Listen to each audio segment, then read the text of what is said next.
the sounds from the pit, straight out the box, baby. Legit, the sounds from the pit, making that bird noise. Go get it, the sounds from the pit, straight out the box, baby. Legit, the sounds from the pit, no covers, Loren.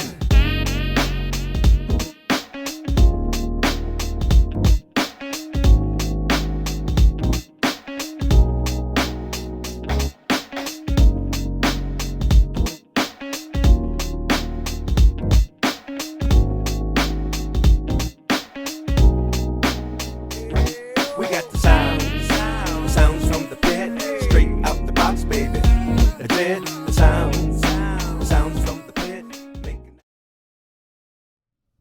Hey yo, it's your boy D-Folk.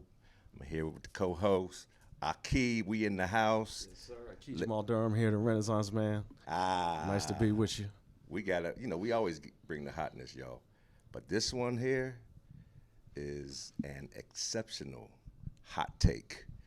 We have the incomparable, the indelible, Pittsburgh's own Roger Humphries in the house, y'all. What's up, Unc? How you doing today, Dwayne? You want to talk into your mic so the people Yes, can hear you? yes. How are you?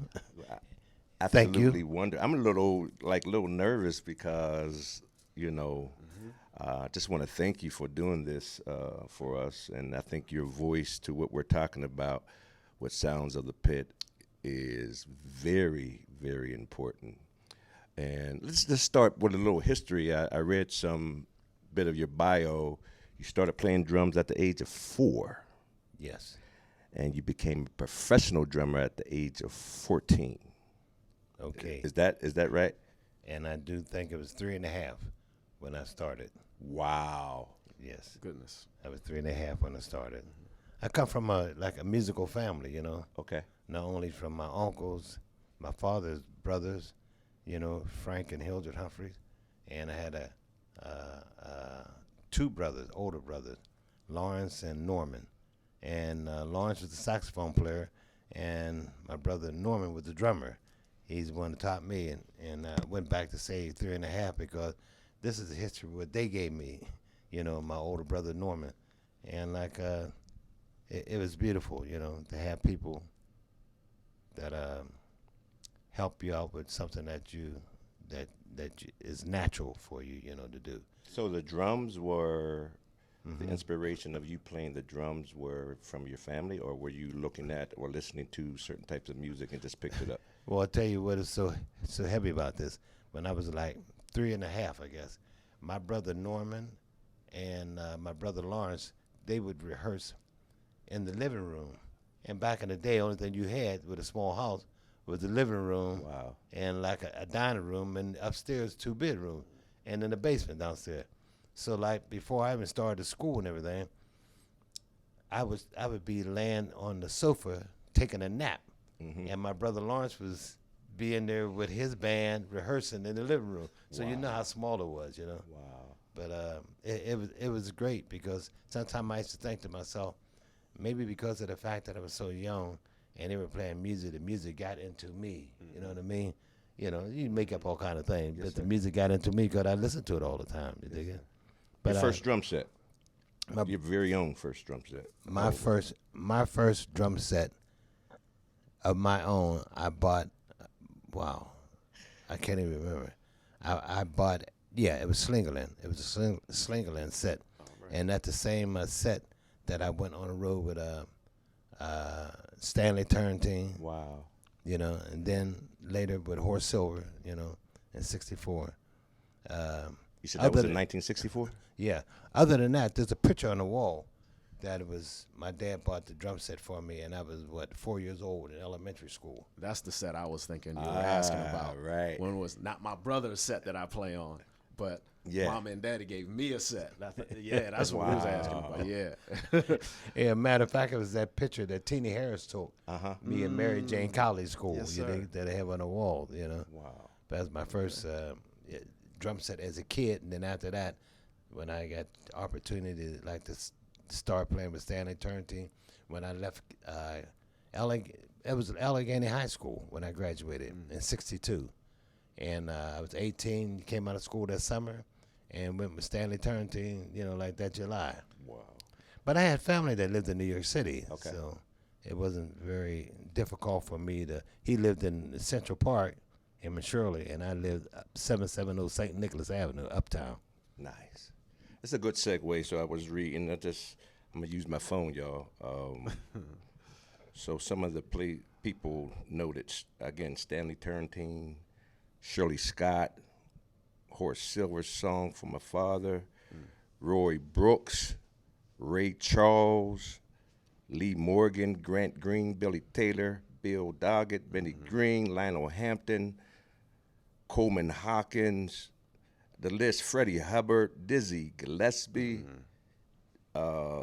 George Benson from Pittsburgh, Herbie Mann, Randy Brecker, Joe Williams, Jimmy Witherspoon, Dwayne Dolphins, even the Isley Brothers. Come on now. And the list just goes on and on. This is, again, living legend right here in Pittsburgh. Let's talk about, we were talking offline. So playing with all these people, married, I know the story, and I know about Mimi, and I want you to tell the people, like, you were on the road. Tell us about that story when you came and your daughter. Oh yeah, I was working with Ray Charles, and we were like in D.C. and my wife came up with the kids. We only had two at that time. It was Mimi, the oldest one, and Roger Jr. And when they got at the hotel, when they got up the elevator, Roger Jr. come down to see me. He come running like little kids do. And then my daughter Mimi had her mom's hand, and she asked my wife Regina. She said, "Mama, who's that guy there? Who's that man?" Ooh, Lord. And I heard it. Yeah. I said, "Man, oh man," And then it just rang a bell for me because of the fact that I had to travel on the road. That I wanted to be a father, and my kids know who I am. Because you'd be surprised when you're on the road with what you call road warriors. Some of the guys are older; they don't get a chance to raise their kids to be back home because the road is their life. Yes, sir. And I didn't want that. I didn't want that part. So I said I would make a decision, to come home and whatever the deal is, I'm gonna make sure I still keep playing music. Yes, sir. Yes, But let me be in Pittsburgh. Let me be at home with my family, and then travel. Yes, and sir. that's what I did. I made that decision, and I have no regrets, man. Amen. That's good to hear. That's good to Yeah. hear. You know, we can often in my day job, I'm often challenging people on separating their roles in life from their identity, because we can confuse the two. And as I'm hearing you talk about that, I'm hearing what I can relate to as part of my identity, that we share fathers. Yes. Right? Yes. For me, if I picked up any instrument well enough for somebody to hear me, I might say I do music. Maybe I'm a musician, but because that's not a deep part of who I am, it's a role, not part of my identity. But you had to choose not between a role and your identity. Music is part of your identity. So Yes. that speaks to just how bold and noble your choice was, right? Because Yes. this is a love for a love. Yes. Right?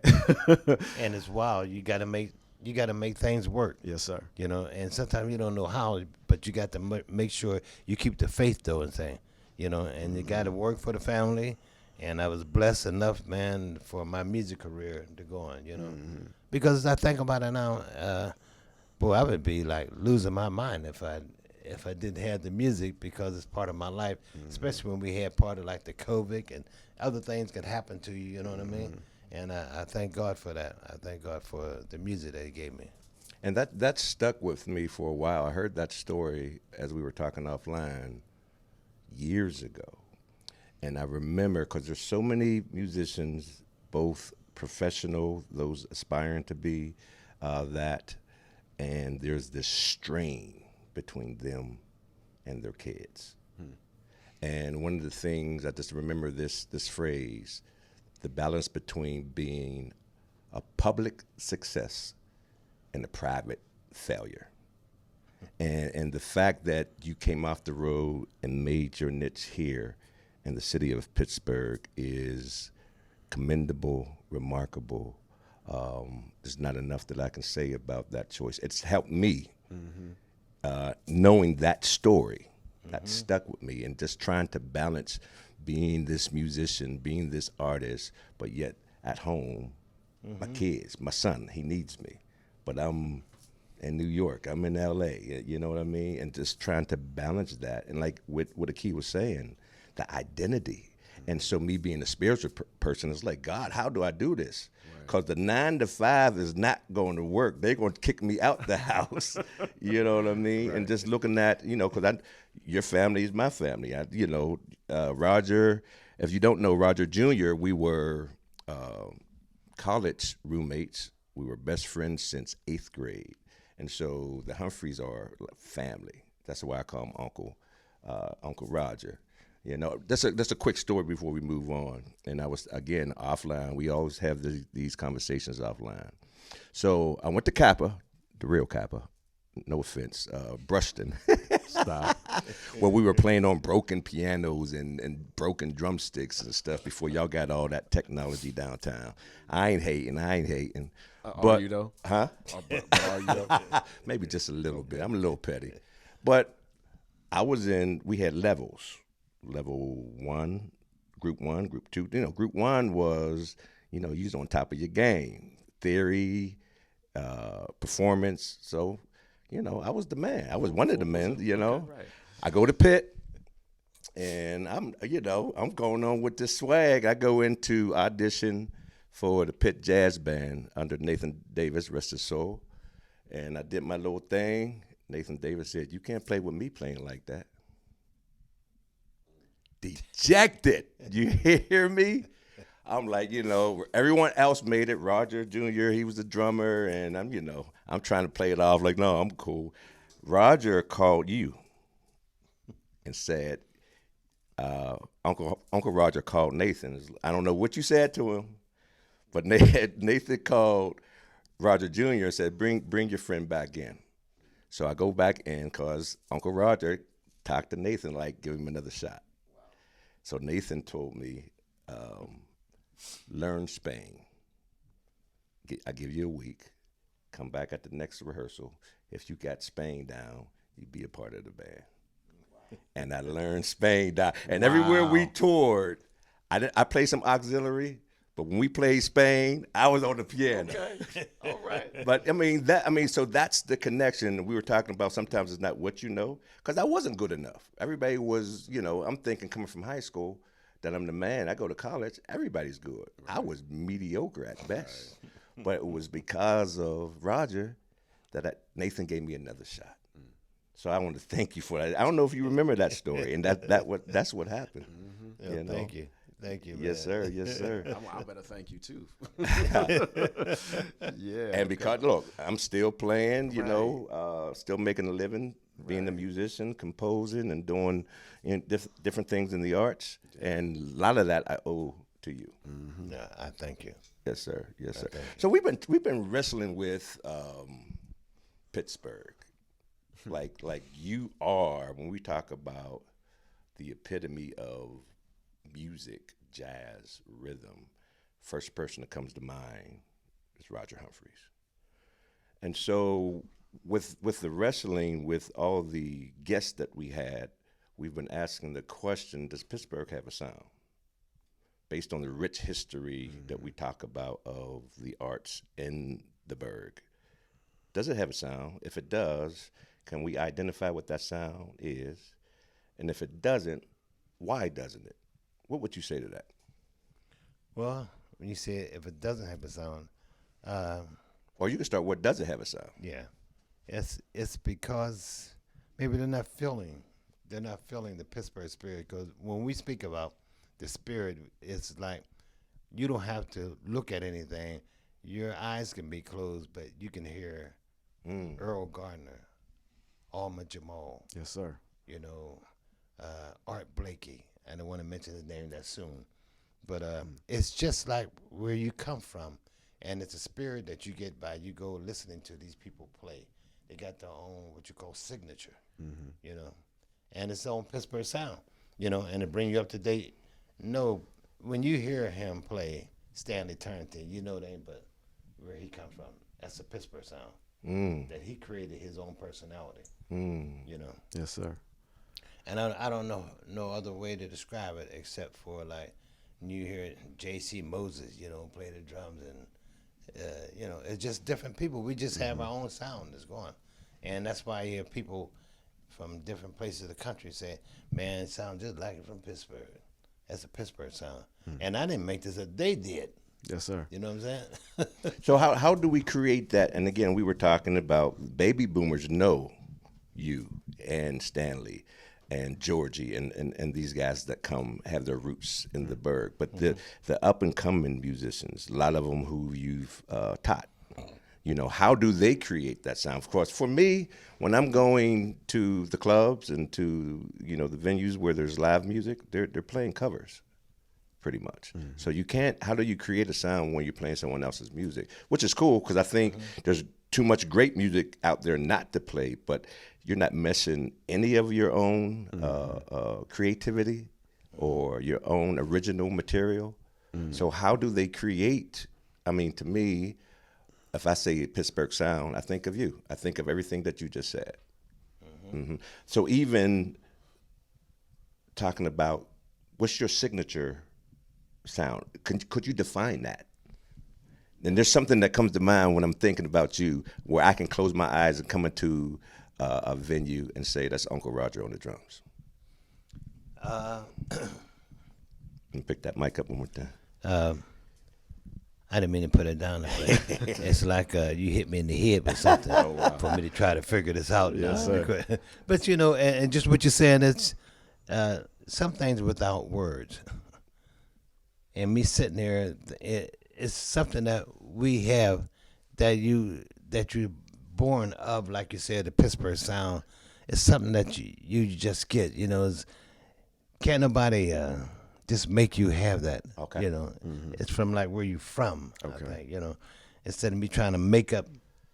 No, I can't do that. So you know, it's not taught, it's caught, yes, so to speak. yeah, Yeah. and also it's taught by you going out to the place listening to those from Pittsburgh. It's, you know, like, oh man, dear God, all the great people we have over here, man. Like I already mentioned, Jamal, but you thinking about Stanley, Tommy Turntine, Bobby Boswell on the bass, you know, John Hurt on the bass. When you think about all these, Pete Henderson, you know, Spencer Bay, and you going back to Eddie Jefferson, and you just keep on, you know, going back and rewinding all these people's sound. And the more you listen to it, the more it's like a language. You get the language, Yes, what they're speaking about, and you say, wow. That is germane to this region. Yes, yes. Because you have to realize, like in New York, a lot of people was born there, but most people come from somewhere else, went to New York City. Okay. They weren't born in New York. You talked about Pittsburgh being that in between. Oh, yes. Explain that. I was taught as a kid, man. You know, what they call the inner city. How do they, what you call, You were saying something. crossroads of the world. crossroads, That was okay. it. Yeah, I'm trying to get the right terminology right. so people can understand it. And when you're young, realize it, talking about from New York until I'm old enough to be in New York City. But Stanley Turntine, Shirley Scott, we leave New York City, come through Pittsburgh, go through like Chicago, Philadelphia, but this is the crossroad. They get where all the giants, like you're talking about all the great musicians, and then they go to the other part, you know, Philadelphia, Chicago, wherever it is. But Pittsburgh was always considered, you know, when I was coming up a kid, to understand the crossroads of the United States, of the world. Yes, To me, you dig it? Yes, You know, sir. Pittsburgh got its own identity. Would you say that you're more appreciated by those of us who can touch you because we're Pittsburghers, or those outside of That's a the good question. crossroads, the other side of the crossroads, right? Do you feel as though you get a greater sense of appreciation? Because I know Dwayne and I have talked in the past about not feeling loved and appreciated here. A prophet knows no honor in their own home, sort of energy. But is that something you've experienced? What you mean, being into another state or another place? Yes, sir. Maybe by some, but most of the people in the music world, man, they know about Pittsburgh. You dig it? and they know, you know,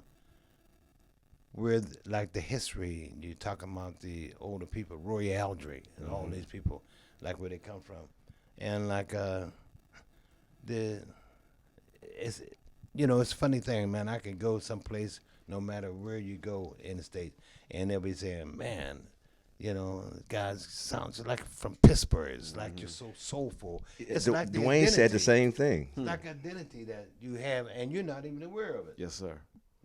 But it's beautiful, man. I mean, there is no other place, to be honest with you, for I'm concerned. There ain't no other place like Pittsburgh. No.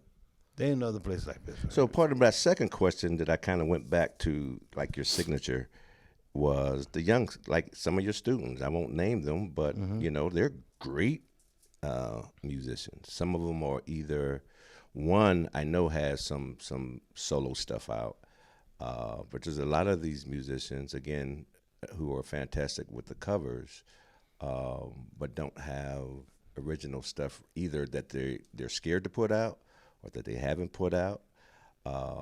What do you say to them? Because that generation you spoke of paved the way, but from a bird's eye view, from what I see, and I could be wrong, but I've been in the game for I'm 55, so I've been in the game for a while. I don't see that what you guys had and the younger musicians coming up. Now there's some phenomenal people who are coming up, and that's what we're trying to do, to spark that thing that you had in your generation with this generation and those musicians coming after. What would you say, or do you see that thing being done with them that you experienced? I tell you what, I do see that coming out of them. It just haven't gotten there yet to put it on the surface. But me playing at the joints, man, and seeing some of these young people come out and sitting in and playing, and even quite a few of them have their own song that they have written. You dig it? And to me, it's just a matter of timing. Okay. It's just a matter of timing, and they got to keep the faith. First of all, we have a lot of musicians like in the past. At their first album, it didn't hit top 10. Right. You know what I mean? Exactly. You got to put some things out here, man, and keep on trying at it. And they're telling it. And what I love about it right now, of the young musician, they have the opportunity not only to have the gift, but to study and to be better. To study and to be better, to learn the language. You dig it? But a lot of them didn't have the opportunity. They had a Kappa. The Kappa came up later than all the one before that, man. They had the opportunity. So now, these kids who are writing and arranging stuff, I take my hat off to them. And you got to make a mistake unless you're perfect coming Right. And but they're doing a good job. What would be some, of those great musicians that you are speaking of? I can go down the list, and it's funny. And I'm a solid piano player. However, these guys play circles around me. So what would you tell them that they need? Like, as far as playing by ear, no one does it better. But some of these jobs, Broadway, I've talked about the opera and those things, a lot of these musicians are called, but they lack one thing. And I don't know if they have the opportunity, the theory, and they don't read. What opportunity, Kappa's downtown now, and I think it's even harder. And we don't have, what do we have? Centers back in the day where we learned all this stuff. Like these guys, some of these young guys are just out of this world.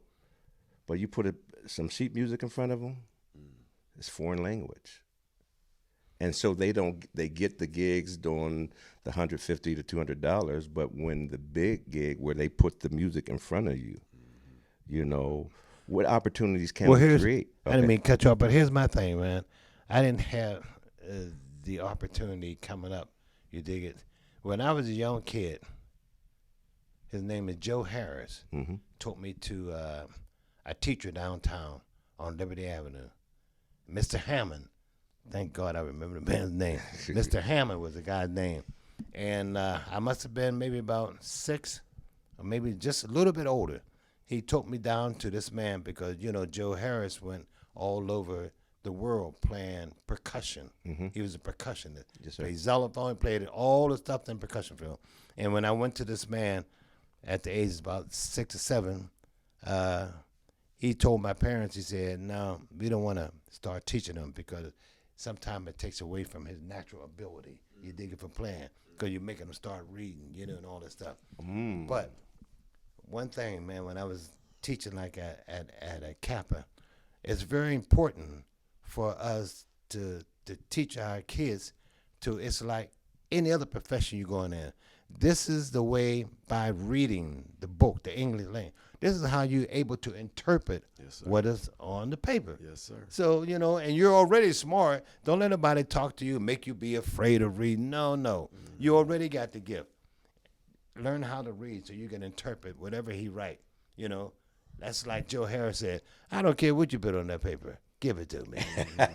He had that faith because he learned how to interpret what to read and what's going on a piece of paper. Wow. So we want to encourage them all the time. No. It's like somebody telling you, Dwayne, you coming up, you can't do that. You can't be no piano player. You can't do this. It always you can't. Maybe they can't. Had nothing to do with you. So what you want to do, you already got the gift. Now you can outplay everybody. So it's a drag. Now we give you a piece of paper and you can't even interpret it. Wow. You dig it? Wow. So we got to put those combinations together. That's why I thank God that Harry Clark created Kappa High School. Thank Shout God out for to that. Dr. Clark. Yeah, Yes, he created sir. that, man. Yes, sir. Yes, sir. There's a saying, what you were saying, they said, those who can do, those who can't become critics. Those who can do, those who can't become critics. And you know, speaking to that, it just seems like there's a lack of, I know the Afro-American Music Institute is a great place to learn theory and that stuff. But when I was, you know, because I had everything, for me to fail was been on me because I had the Kappa, I was involved in, you know, CLO and all that stuff that taught you that, you know, I had the natural gift, but the technical. And it seems like with a lot of, you know, especially kids that I'm mentoring in the music, there's not a lot of places to go anymore to learn that, you know, that theory and stuff, that it will put you, that you can play in any arena, in any genre, because you have at least that basic, you know, theory principle, you know. I think we're lacking a little bit of that in the Berg as of today. And the lessons, you know, we think about James Johnson and thank God they have this school out there, you know, but you got to get the kids to take lessons. It's like taking lessons in anything. Golf, I don't care what it is. It's like taking lessons, you know. And when they're exposed to taking a lesson, that's what take them, like you said. When the kids got the gift like that, you can't tell them what they can do. They'll play with the symphony orchestra. They play with all. They already got the gift. Sir. Now you taught them how to read and to interpret. You dig it? What the music is. Yes, sir. Dwayne, do you think that's a Pittsburgh-specific problem? Is it those opportunities to learn theory and the like don't exist as they once did? I think that, for me, I think that has a lot to do with it. Okay. Especially if they want those gigs with the symphony. Right. And the opera and those things. You know, I have to call Howie or Elton and those guys that I know, Charles Rowe, that I know you can put something in front of them and they can play. They kind of represent the last of the young musicians who came from a similar cloth as you. Right. They're right at the end of that. Every name you just named. Yeah. But like our church musicians, not Claude Reed's, but I don't know, like they're young. We're talking like that 18 or that 14 to 20 something. I don't know the places they can go to get that. The evaluation would be, would you be willing to get that skill, that, you know, knowledge as it relates to the theory, the language. I love the terminology you use there, the language of music, because you feel it's already there. But to read it on paper, you know, that universal language.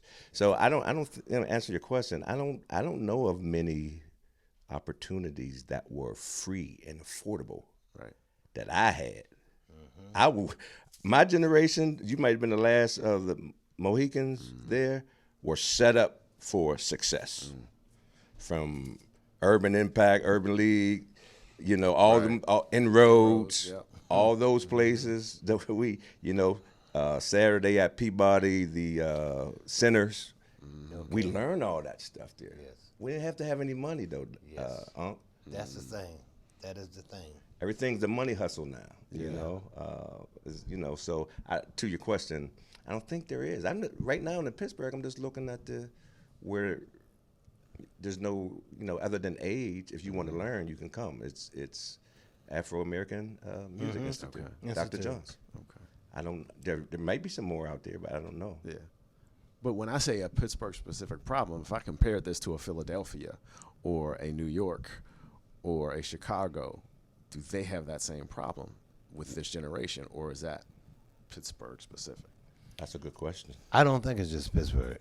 No, I don't think it's You just think it's a Pittsburgh. funding thing with government too? Right now, Okay. I do. Yeah, because there would be more kids who could take the opportunity if you had a free place for them to learn.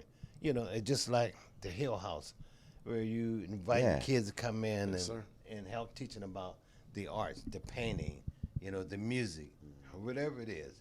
We just had that program for the kids. Yeah. And then when you think about it, that's off the top of my head. When I think of, especially of course, New York, you have multiple schools of music, and they'll have these famous names attached to them, but they're schools of music or the arts. There's a couple around here, and I know there's not a lot, there are a few schools of the arts that are on the outskirts of Pittsburgh, Wexford, hard places for us to travel to. To get to. You know what I mean? Yeah. So what would you for the up and coming musicians who aspire to be like you, or to aspire to be a professional musician, what advice would you give them? Keep on doing what you're doing, but the most important thing is keeping the faith. Keep your faith about what you want to do and do it. Nobody, mom, dad ain't no. Keep your faith about what you want to do and do it. And a lot of time, be around people who are in something that you want to do. It's like me coming up as a young man going to a jam session, and I'm hoping that I'm going to be able to get into some more things where I can open up like a jam session where, a young person can come and set in with their gift. They get, and trying to help somebody. Amen. That's what my biggest thing is, man, like passing it on, because the more we pass it on to one another, it doesn't have anything to do with color. We're talking about being a good human being to God. Yes, sir. The more you pass something on, it's going to help somebody else. And I see the world is changing now anyway, because it's more kids are being able to get together, where we weren't able to do this before. We have more kids get together now, no matter what your nationality is. You dig it? We're just trying to do the right thing right now. So I know you have 4 of your own projects, and then you're on everyone else's as a special guest. What's next for RH Factor? This is what I'm losing sleep over right now. All right. Okay, talk about it. Planning on doing something. I mean, and I think about my big band, okay, because I would like to do something with my big band, and I have to make sure I get the right person who write the music, that's feeling me, Yes, sir. and the band, and like just keep on moving, man. Just keep on moving. I just thank God, at my age right now, I feel good. Do you mind sharing your age? No, I'm like Benjamin Button. I'm about 17. Yes, sir. I'm gonna take your word for it. Yes, sir.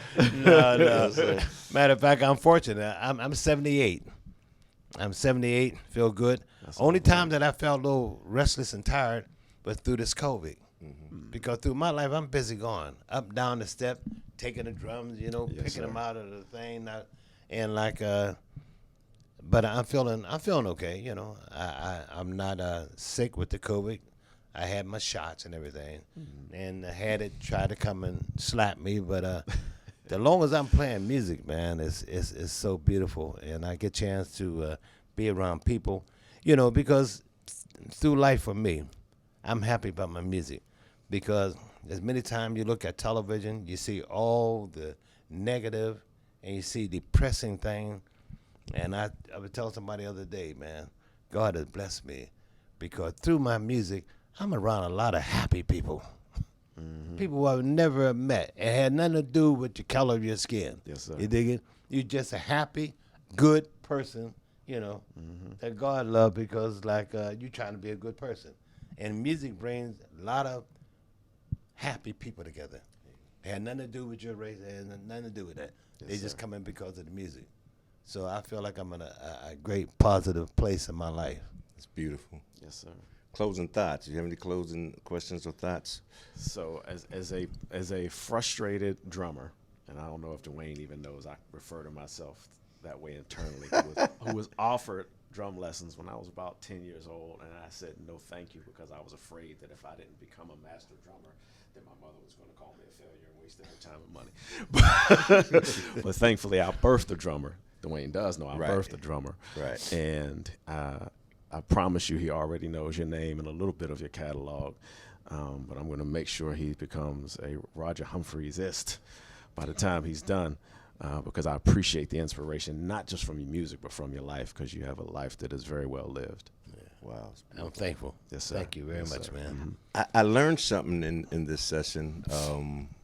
Let me first. I don't want to say apologize, but I've known Uncle Roger since I was 12. And there's something when you talk about being in the presence of royalty. I mean, this nervousness that you guys were, countenance. It just like not just greatness, but that spiritual sense that I feel coming from you, Unc, just had me kind of shook up today, and I just felt that. So I just wanted to explain that. But one thing that you taught me today was, because I was hard, and when people see the other podcast, I was hard on the musicians here about the originality. But you said something. Go and listen to the people who you talked about that's come from here, the Stanleys, the Ahmed, and really close my eyes and identify not just jazz, that Pittsburgh spirit that's coming from them. And I'm challenging myself, not just one song, to really, indulge myself in that music, to be able to identify and to proudly say, that's the Pittsburgh sound. And you brought that out. So I wanted to thank you for that. Anything else you want to share with the people? The only thing I want to share with the people is make sure you keep on supporting the music that we have in Pittsburgh. Yes, sir. And just be patient, because through the Hill District, there's going to be some very great things, man.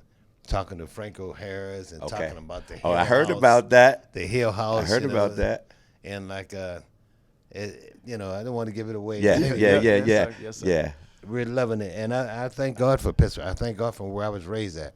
It's the foundation, man. Yeah. That people talk about all over the world. Wow. Pittsburgh.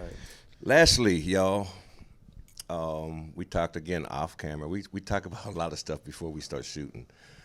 I don't know who we have to get to, but soon, I don't know if it's with this new project, there has to be something named, a sound stage, a venue, something that when I'm going to the RH Factory, I'm going to the Roger Humphries soundstage, I'm going to the whatever he decides to name it. Yes, sir. There has to be something in Pitt. We have the August Wilson Center. There has to be a Roger Humphries Center or something. And we don't have to wait till he's resting with the Lord. We give him his flowers right now. So the powers to be, the Francos, and all the rest, look, we got to make sure we get this episode to them. And if you don't hear anything else, hear this. And you're talking about someone who is worthy of that, we know it's right here. Ladies and gentlemen, once again, Roger Humphries. Thank you, Dwayne. Yes, sir. Thank you. Thank you, We sir. out. We gone. We got the sounds from the pit, straight out the box, baby. The jet, the sound,